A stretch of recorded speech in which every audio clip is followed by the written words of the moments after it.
थिर घर बैसो हर जन प्यारे, थिर घर बैसो हर जन प्यारे, सतगुर तुमरे काज सवारे, सतगुर तुमरे काज सवारे, दुष्ट दूत परमेश्वर मारे, दुष्ट दूत परमेश्वर मारे, जन की पैज रखी कर तारे, जन की पैज रखी कर तारे, बादशाह सा सब वश कर दीने, बादशाह सा सब वश कर दीने, अमृत नाम महारस पीने, अमृत नाम महारस पीने, निरपो होए भजो भगवान, निरपो होए भजो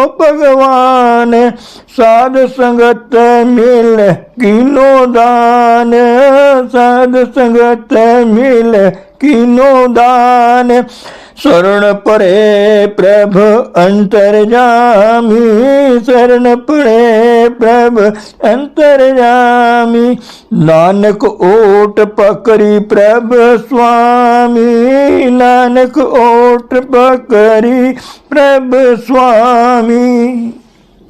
गुरु रूप प्यारी साध संगत जी, आप सभी पवित्र आत्माओं के श्री चरणों में दास का कोटि कोटि प्रणाम है।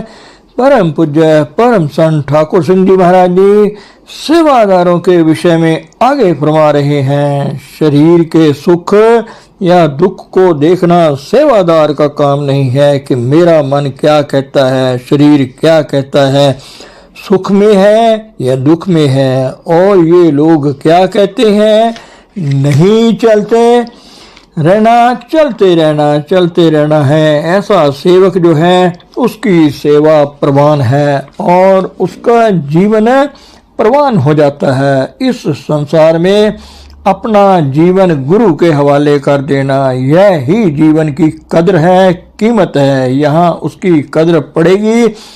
बच्चा माँ बाप के पास जाता है तो उसको मानते हैं, अपनी गोद में बिठाते हैं। अगर किसी दूसरे के पास जाता है तो कोई नहीं उसको पूछता, कोई कदर नहीं करता, फटकारते हैं कि जा यहाँ से भाग जा। कोई अपना हो तो उसको संभालता है। इस संसार में कहत कबीर कोई नहीं तेरा, हृदय राम की ना जपै सवेरा। बल्कि भजन जितना हम करते हैं वह तो ऐसा ही है। भजन करना कोई आसान बात नहीं है, इस संसार में बहुत मुश्किल है। किंतु ये जो सेवा है, हमें आदत है शरीर की सेवा करने की, हाथों पाँवों से करने की। इसकी दुनिया में लगा लो, चाहे गुरु के काम में लगा लो। जो लोग अपने घरों में खूब सख्त काम करते हैं वे गुरु के पास आकर भी बहुत सख्त काम करते हैं, अच्छी सेवा करते हैं।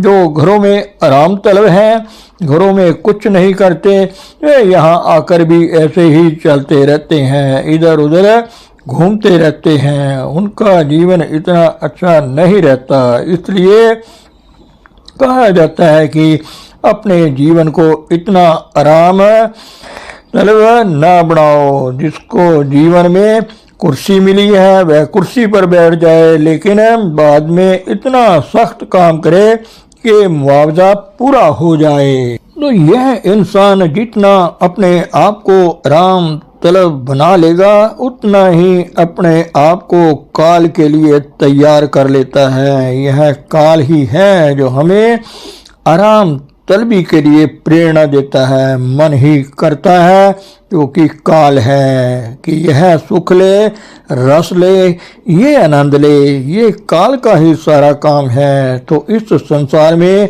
जो दिन रात सेवा करने में खचित रहता है, भाव दिन रात सेवा में लगा रहता है, इसमें आराम की कोई चीज नहीं है कि आराम भी कोई चीज होती है। अरे भाई, ये जो शरीर मिला है आराम करने के लिए नहीं मिला। यह तो आराम की जगह प्राप्त करने के लिए मिला है कि हमें वह जगह मिल जाए जहां आराम है। अगर इस संसार रूपी जंगल में ढूंढोगे कि आराम कहाँ है और यहाँ पड़े रहो तो जंगल में रह जाओगे, वहीं रात पड़ जाएगी और वहीं खत्म हो जाओगे। तो जब तक हम धुर लोक तक नहीं पहुंच जाते, धुरधाम सत्यलोक तक नहीं पहुंच जाते, तब तक ये हमारे शरीर की, धन की और सूरज की जो दौड़ लगी हुई है ये लगी रहेगी, फिर आराम नहीं।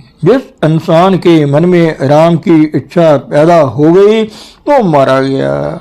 ये जो मैं कह रहा हूँ आपके मन के उलट है। हर एक इंसान आराम तलबी का इच्छुक होता है, लेकिन यह कल्पना मन करता है। आत्मा कभी आराम नहीं करती, परमात्मा कभी आराम नहीं करता। वह करते ही जाते हैं। जैसे बिजली है वह कभी आराम नहीं करती, वह चलती ही जाती है, उसका यही आराम है। पत्थर है वो पड़ा है, वह पड़ा ही हुआ है। तो पत्थर वाला जीवन, आराम वाला जीवन ना बनाओ। बिजली की तरह चलो, दिन रात चलो, कोई थकावट नहीं है, चलो ही चलो। ये सूर्य चलता है, चांद चलता है, तारे चलते हैं, ये पेड़ पौधे दिन रात बढ़ते हैं, दरिया में दिन रात बहता है। चलो चलो, अपनी मंजिल पर पहुंचना है, वहां जाकर आराम करेंगे, वहां आराम है। उससे पहले कहीं आराम का नामो निशान नहीं है। बाबा सावन सिंह जी महाराज अपने शिष्य राजा राम जी के पास गए। राजा राम पूज्य ताई जी के पति थे। उन्होंने चांदी के पलंग और सोने का क्या कुछ बनाकर रखा हुआ था। तो बाबा जी को उस कमरे में बिठाया जहां वह लैट्रिन बनी थी। वहां पैर रखने की जगह को भी सोने का बनाया हुआ था। वह बाबा जी की उस पलंग पर बिठाकर दरवाजा बंद करके चले गए कि आप आराम कर लो। जब वह वापस आए तो दरवाजा खोला, देखा कि बाबा जी नीचे जमीन पर लेटे हुए हैं। तकिए की जगह वह अपने बाजू को नीचे रखे हुए हैं। वे कहने लगे, महाराज ये पलंग आपके लिए था, ये तकिए हैं, ये आपके लिए बनाए हैं और आप नीचे लेटे हुए हैं। बाबा जी कहने लगे, भाई ये हमारा काम नहीं है, यह साधु संतों का जीवन नहीं है। हमारा जो जीवन है वह तो और ही होता है। महाभारत में एक बड़ा सुंदर उदाहरण है कि जब भीष्म पितामह जी को तीर लगे हुए थे, सारा शरीर तीरों से पिरोया हुआ था, तो ऐसे ही तीरों के ऊपर पड़े हैं। उनका शरीर तीरों पर टिका हुआ है, जमीन पर नहीं है। तो अर्जुन पूछने लगा, महाराज आप बुजुर्ग हैं, अब आपका आखिरी समय है, कोई हमें शिक्षा दे दीजिए। तो कहने लगे, मेरा सिर नीचे लटका हुआ है, इसको कोई सहारा दे तो मैं थोड़ा आराम में हो जाऊं और फिर आपको कुछ बता सकूं। कोई तकिया लाया, कोई घुटना आगे करता है, कोई हाथ आगे करता है कि आप अपना सिर रख लो, और वह कहते हैं ये नहीं। सब हैरान हो जाते हैं कि ये कौन सा सहारा चाहते हैं। सारे सहारे हम दे चुके और यह किसी को स्वीकार नहीं करते। कहते हैं तीर लाओ और मेरे माथे में गाड़ दो तथा इसका दूसरा सिरा जमीन पर रख दो और उस पर मेरा सिर टिका जाएगा। क्या आपको पता नहीं कि ये मैदान जंग है, हम सभी युद्ध भूमि में हैं। इस युद्ध भूमि में सहारा भी तीरों का ही लेना है। यही मेरी शिक्षा है कि इस संसार में आपका काल के साथ युद्ध है। यह युद्ध भूमि है, यहाँ ऐश आराम का कोई काम नहीं है। चलना ही है जब तक आप काल पर कब्जा करके अपने धुरधाम में नहीं पहुंच सकते, तब तक युद्ध ही युद्ध है। हरि बिन नींद भूख कह कैसी, कापड़ तन न सुखावे। कुछ खाने पीने की क्या सूरत है जब तलवार सिर पर लटक रही है। फिर कौन देखेगा कि क्या खाऊंगा क्या पीऊंगा।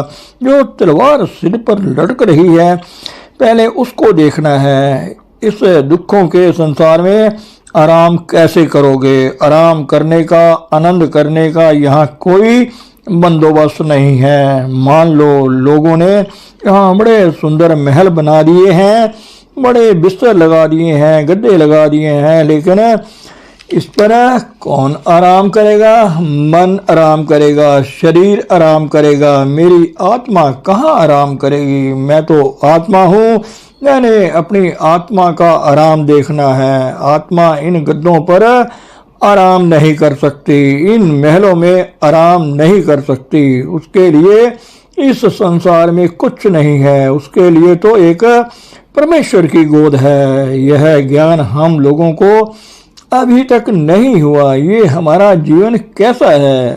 जैसे आप सेवादार हैं, मुझे गर्व है कि आपको इस सेवा सिद्धांत जो कुछ मैंने बताया है, इस सेवादार कैसा होता है का पता है, कैसा होना चाहिए। जो गुरु ने वचन कह दिया है, यह करना ही है, पीछे नहीं हटना। उसमें मन बुद्धि का काम नहीं होता। तो पहली सेवा जो आप हर वक्त कर सकते हो वह है धुन की सेवा। अब ध्यान का समय नहीं है, काल चक्र बहुत सख्त है, वह ध्यान में आपको तंग करेगा, क्योंकि सिमरन आप ऊपर टिका नहीं सकते।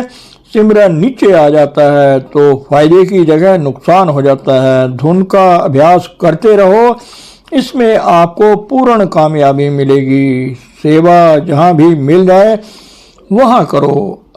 अपने परिवार की भी अगर सेवा करते हो, बाल बच्चों की भी सेवा करते हो, तो यही समझकर करो कि हे सतगुरु, ये तेरे बच्चे हैं। जब आप बच्चों को गुरु के साथ जोड़ोगे तो वे काल के वश में नहीं पड़ेंगे, नरकों में नहीं जाएंगे। सेवा भी हो गई, बच्चे भी पल गए और उनका उद्धार भी हो गया।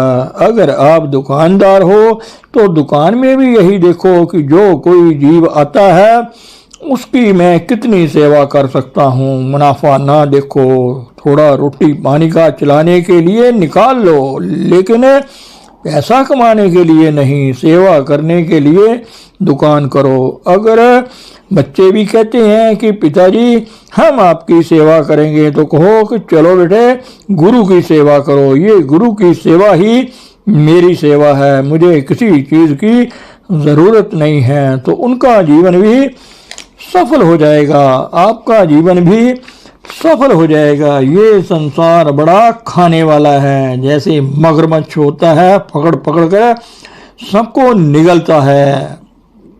छिपकली होती है और पतंगा होता है, वह मुंह खोलती है और पतंगे को निगल जाती है। मुंह भी नहीं हिलाती, पतंगे का पता भी नहीं चलता कि कहाँ चला गया।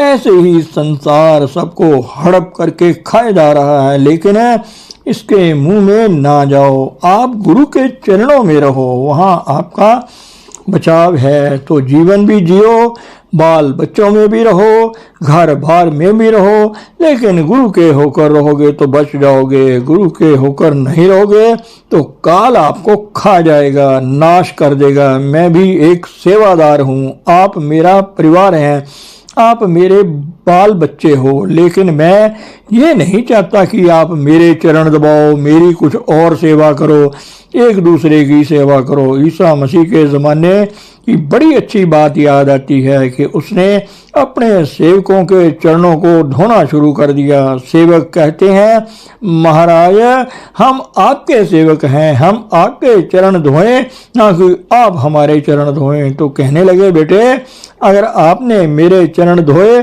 तो किसके चरण धोए? किसी के भी नहीं, क्योंकि मुझे चरण धुलाने की ज़रूरत नहीं है, लेकिन आपके चरण धोना मेरा काम है। क्योंकि आपके अंदर जो गंदगी है, जो मन के ऊपर काम, क्रोध, लोभ, मोह, अहंकार की गलास्तें पड़ी हुई हैं, उनको धोना मेरा काम है। और आप भी एक दूसरे की सेवा करो। अगर मैं आपके चरण धोता हूँ, आप भी एक दूसरे के चरण धो। किसी को बुरा ना कहो, सत्संगी को कभी ना कहो कि वह बुरा है या गलत काम करता है, क्योंकि उसके अंदर गुरु बैठा है। ऐसे जीव जो नाम लेकर गलतियां करते हैं, उनके चरणों में पड़ जाओ कि भाई ये गलत काम मत कर, चल सत्संग में चल। जब आप नम्रता से कहोगे कि चल भाई यह गलत काम छोड़ दे, वे छोड़ देगा। लेकिन अगर डांटोगे कि ऐसा गलत काम क्यों करता है, तो वह नहीं मानेगा, क्योंकि मन की आदत है कि अगर इसको कोई डांटता है तो उसके उल्ट खड़ा हो जाता है। मन की ये आदत है कि अगर इसको कोई डांटता है उसके उल्ट खड़ा हो जाता है। ये धुन का अभ्यास करते रहो, सेवा करके अपने आप ही आपके अंदर ज्ञान की धारा जाग उठेगी, आप में शुद्धता आ जाएगी और सबको शुद्ध कर देगी। सारे संसार को आप ऊपर ले जाओगे, सारा संसार प्रभु के चरणों में पहुंच जाएगा। मैं यही चाहता हूं कि आप पूर्ण हो जाओ, पूर्ण होकर आप अपना जीवन पूर्णता में चलाओ। धन सतगुरु, धन गुरु रूप हरि साथ संगत जी।